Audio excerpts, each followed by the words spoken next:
नमस्कार, माझे नाव आरती सुनील उनवणे, वर्ग 7वा, जिल्हा परिषद प्राथमिक शाळा रुडी. वय मी सावित्री बोलते. ज्ञान नाही विद्या नाही, बुद्धी असून अजूनही चालत नाही. यास मानव म्हणावे का? होय, मी सावित्री, खंडोजी नेवसेंची मुलगी, ज्योतिरावांची पत्नी व माझ्या आई वडिलांची लाडकी. 9 वर्षांची असताना माझा विवाह ज्योतिरावांशी झाला. मी फुले घराण्यात आली आणि माझ्या शिक्षणाचा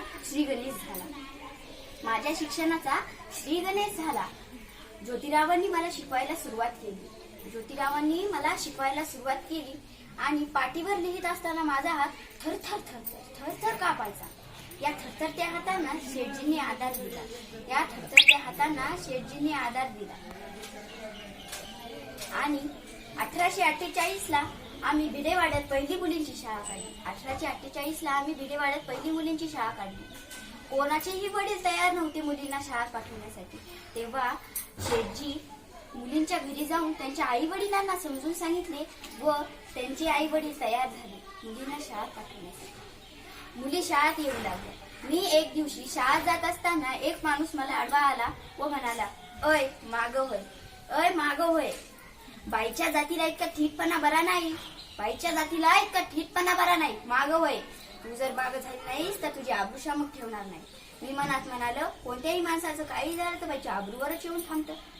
मी काही न विचार करता त्याच्या एक कानाखाली मारली.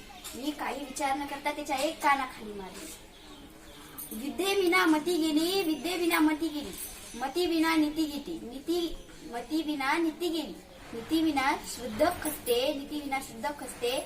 इतके अनर्थ एका अविद्येने केले. मी सांगू इच्छिते, मुलींना शिकवा, त्यांना न्याय द्या, त्यांना मोठे होऊ द्या. त्यांच्याही मनात खूप इच्छा असतील की मी मोठे होऊन काहीतरी बनेन.